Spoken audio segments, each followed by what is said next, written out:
really wonderful to be here.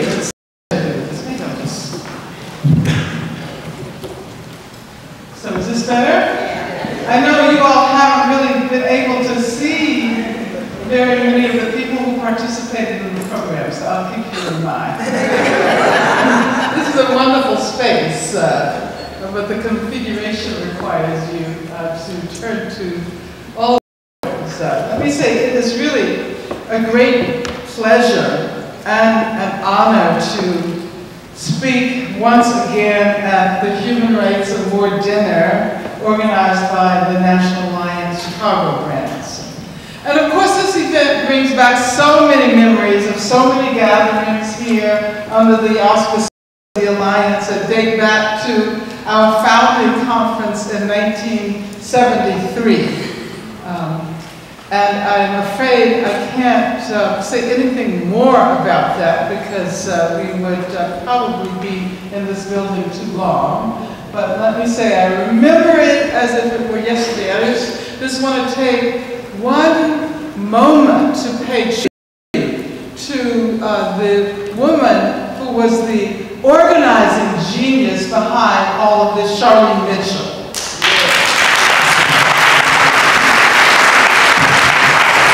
Is there a reason for this? Okay.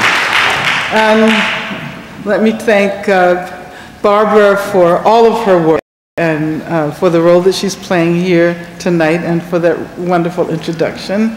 Thank you. And Ted and Clarice and Josephine and all of the others here who have kept the Alliance alive and who are responsible for organizing this, this great event that has honored Patricia Hill and Jane Rayleigh and Judith Stewart in the UK and Jeremiah Wright, also traveling somewhere out of the country, and Karen Yarborough. Where are you? Is she? Okay, thank you.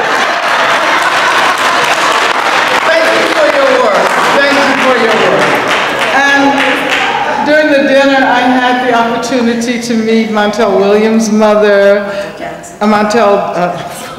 Sorry about that. I guess people do that all the time, don't they? Yeah, Montel Johnson's mother and Geraldine Smith. So this feels really like a gathering that is going to make a difference. This is actually a very amazing historical moment, isn't it? It's a new historical conjuncture that, that feels like what we thought the millennium was going to feel like. I mean, you remember in 1999, we were all prepared to make that transition, and all we talked about for several years was what the 20th century would, the 21st century would be like. And then, of course, December 31st, 1999 turned into January 1st, 2000, and nothing changed. It was all the same. George Bush was still in the White House. Well, anyway, the election of Barack Obama, which this event celebrates, does mark this, this millennial transformation. And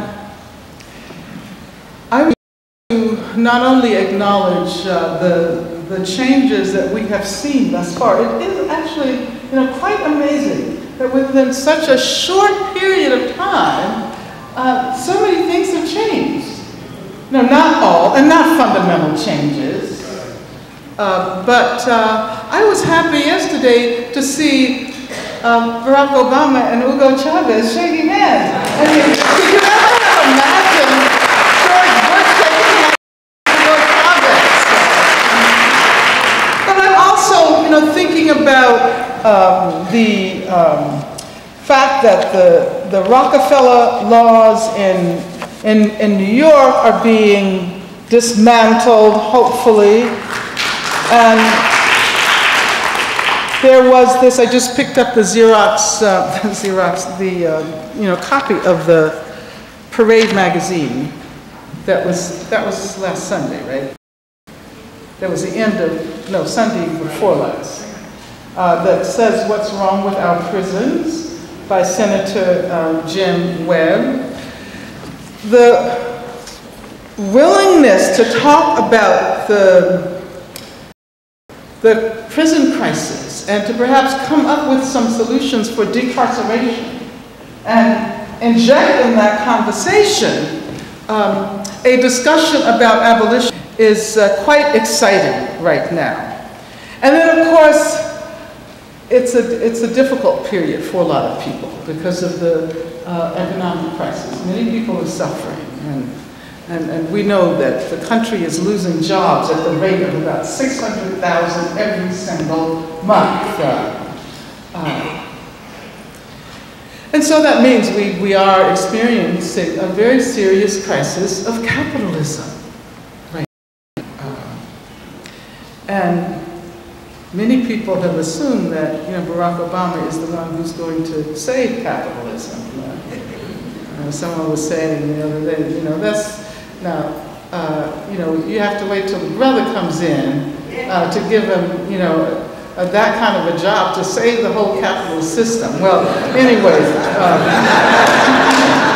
I think that a lot of us who are here this evening some other ideas about how to save the people of this country and how to begin to move away from the capitalism that has been so destructive for so many years.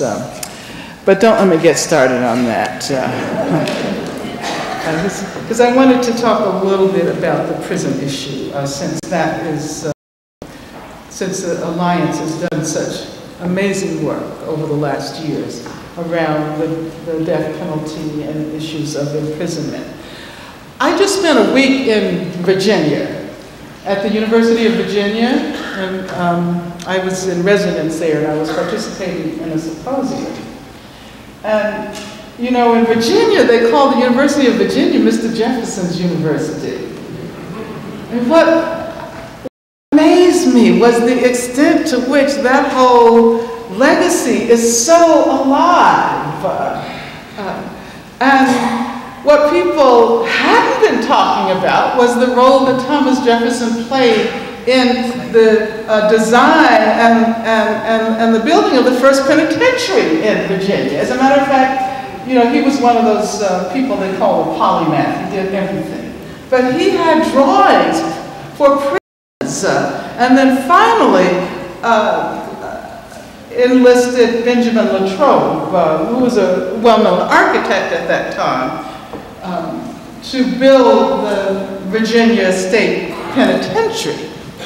Now, what was interesting is that the penitentiary then was considered to be the solution to the problem of punishment at that time, because people were being punished, of course, by means of corporal punishment and capital punishment, and people who were considered to be radicals in those days said, let's get rid of all of these barbaric forms of punishment, and let's introduce something that is more resonant with new democracy. Well, of course, it was basically democracy for white people, for white men. We know that, right? But still, I mean, it was new, and it was important. And I think that, well, I don't have